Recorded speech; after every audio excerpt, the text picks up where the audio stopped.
कवि भवभूति प्रणीतम् उत्तररामचरितम् मङ्गलाचरणम्। इदं कविभ्यः पूर्वेभ्यो नमो वाकं प्रशास्महे। विन्देम देवतां वाचम् अमृतामात्मनः कलाम्। अथ द्वितीयः अङ्कः। यथेच्छा भोग्यं वो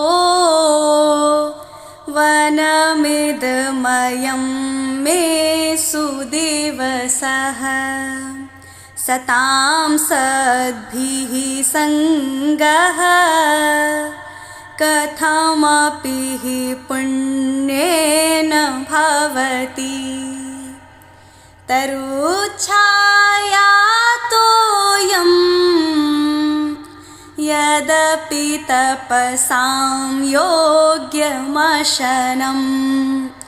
फलं वा मूलं वा तदपि न पराधीनमिह वः। प्रियप्राया वृत्तिर्विनयमधुरो वाचि नियमः। प्रकृत्या कल्याणी मतिरनवगीतः परिचयः।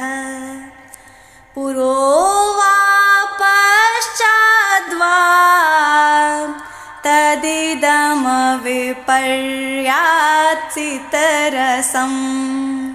रहस्यं साधूनाम् अनुपधि विशुद्धं विजयते।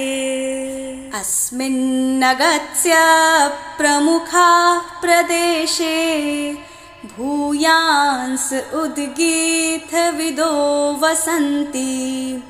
तेभ्योऽधिगन्तुं निगमान्तवेद्यां वाल्मीकिपार्श्वादिह पर्यटामि।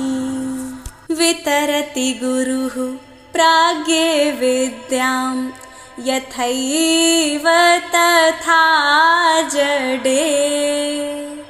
न तु खलु तयोर्ज्ञाने शक्तिं करोत्यपहन्ति वा। भवति हि पुनर्भूयान् भेदः फलं प्रति तद्यथा। प्रभवति शुचिर्बिम्बग्राहे मणिर्नमृदादयः। मानुषादप्रतिष्ठाम त्वं गमः शाश्वती समाः। यत्क्रौञ्चमिथुनादेकम् अवधिः काममोहितम्। स एष ते वल्लभबन्धुवर्गः प्रासङ्गिकीनां विषयः कथानां। त्वां नाम शेषामपि दृश्यमानः प्रत्यक्षदृष्टामिव नः करोति। वज्रादपि कठोराणि मृदूनि कुसुमादपि लोकोत्तराणां चेतांसि को हि विज्ञातुमर्हति। शम्बूको नाम वृषलः पृथिव्यां तप्यते तपः। शीर्षच्छेद्यः सते राम तं हत्वा जीवयद्विजम्। कण्डूलद्विपगण्डपिण्डकषणा कंपेन सम्पातिभिर्धर्मस्त्रंसितबन्धनैश्च कुसुमैर्अर्चन्ति गोदावरीं। छायापस्किरमाणविष्किरमुख व्याकृष्टकीटत्वचः कूजत्क्लान्तकपोतकुक्कुटकुलाः कूले कुलाय द्रुमाः हे हस्तदक्षिणमृतस्य शिशोर्द्विजस्य जीवातवे विसृजशूद्रमुनौ कृपाणम् रामस्य बाहुरस्य निर्भरगर्भखिन्ना सीता विवासनपटोः करुणा कुतस्ते दत्ताभये त्वय्यमादपि दण्डधारे सञ्जीवितः शिशुरसौ मम चेयमृद्धिः शम्बूक एष शिरसा चरणौ नतस्ते सत्सङ्गजानि निधनान्यपि तारयन्ति यत्रानन्दाश्च मोदाश्च यत्र पुण्याश्च सम्पदः वैराजनाम ते लोकास्तैजसाः सन्तु ते शिवाः अन्वेष्टव्यो यदसि भुवने भूतनाथः शरण्यो मामन्वेषन्निह वृषलकम् योजनानां शतानि कान्त्वा प्राप्तः स इह तपसां सम्प्रसादोऽन्यथा तु क्वायोध्याया पुनरुपगमो दण्डकायां वने वः स्निग्धश्यामाः क्वचिद् परतो भीषणा भोगरुक्षाः स्थाने स्थाने मुखरककुभो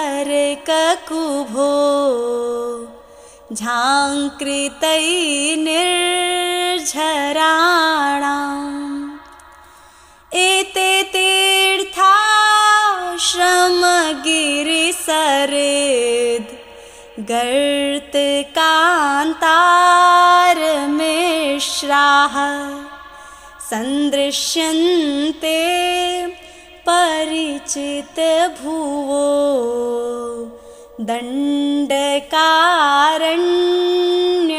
दण्डकारण्यभागाः 14,000 14 च राक्षसाः त्रयश्च दूषणखरा त्रिमूर्धानो रणे हताः निष्कूजस्तिमिताः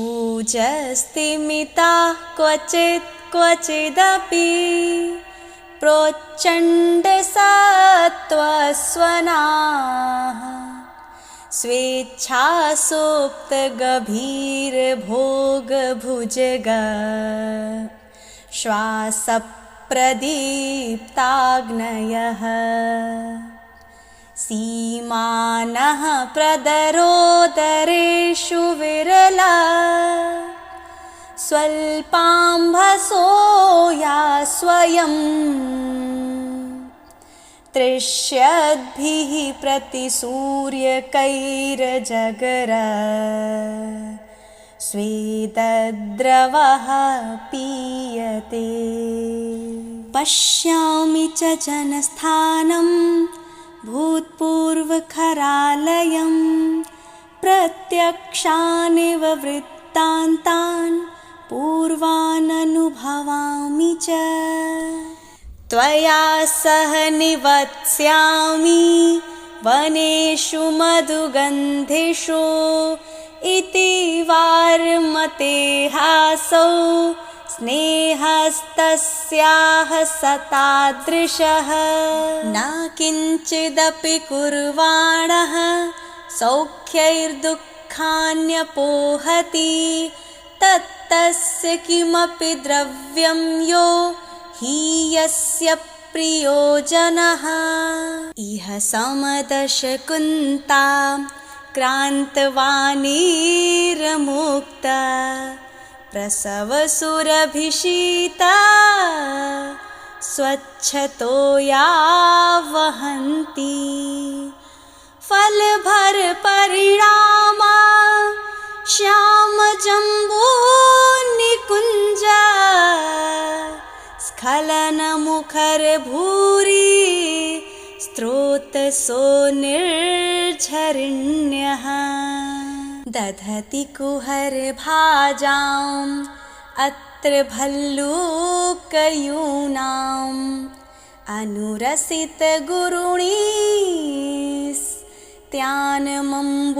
अनुरसितगुरुणीस्त्यानमम्बूकृतानि शिशिरकटुकषायः स्त्यायते सल्लकीनाम् इभदलितविकीर्णा ग्रन्थिनिष्यन्दगन्धः एतत् पुनर्वनमहो कथमद्य दृष्टम् यस्मिन्न भूमचिरमेव पुरा वसन्तः आरण्यकाश्च गृहिणाश्चरता स्वधर्मे सांसारिकेषु च सुखेषु वयं रसज्ञाः एते त एव गिरयो विरुवन्मयूरास् तान्येव मत्तहरिणानि वनस्थलानि आमञ्जुवञ्जुललतानि च तान्यमूनि नीरन्ध्रनीपनिचूलानि सरित्तटानि मेघमालेव यश्चायम् आरादेव विभाव्यते गिरिः प्रस्रवणः सोऽयं यत्र गोदावरी नदी अस्यैवासीन् महते शिखरे गृध्रराजस्य वासस् तस्याधस्ताद्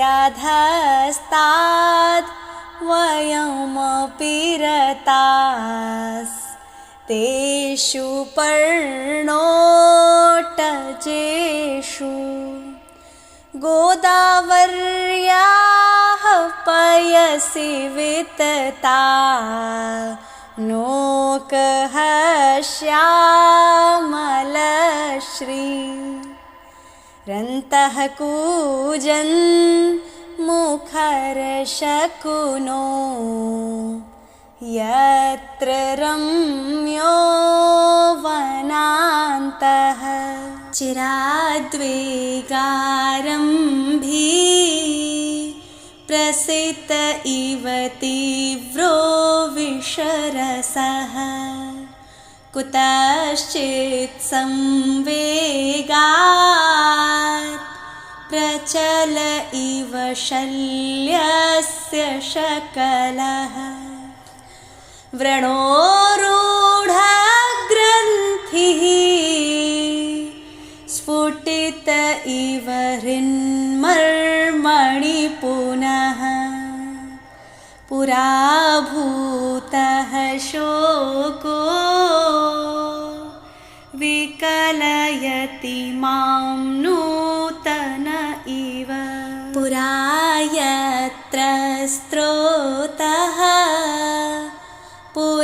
पुलिनमधुना तत्र सरिताम् विपर्यासं यातो घनविरलभावः क्षितिरुहाम् बहो दृष्टं कालात् अपरमिव मन्ये वनमिदम् निवेशः शैलानां तदिदमिह नीति बुद्धिं दृढयति। यस्यां ते दिवसास्तया सह मया नीता यथा स्वे गृहे यत्सम्बन्धिकथाभिरेव सततं दीर्घाभिरास्थीयत। एकः सम्प्रति नाशितप्रियतमस्तामेव रामः कथम् पापः पञ्चवटीं विलोकयतु वा गच्छत्वसम्भाव्य वा। गुञ्जत्कुञ्जकुटीरकौशिकघटा घूत्कारवत् कीचकस्तम्बाडम्बरमूकमौकुलिकुलः क्रौञ्चाभिधोऽयं गिरिः। एतस्मिन् प्रचलाकिनां प्रचलताम् उद्वेजिताः कूजितैरुद्वेल्लन्ति पुराणरोहिणतरू स्कन्धेषु कुम्भीनसाः। एते ते कुहरेषु गद्गदनदत् गोदावरी वारयो मेघालम्बितमौलिनीलशिखराः क्षोणीभृतो दाक्षिणाः। अन्योन्यप्रतिघातसङ्कुलचलत् कल्लोलकोलाहलैरुत्तालास्तैमे गभीरपयसः पुण्याः सरेत्सङ्गमाः। इति महाकवि श्री भवभूतिविरचित उत्तररामचरिते पञ्चवटीप्रवेशो नाम 2 अङ्कः।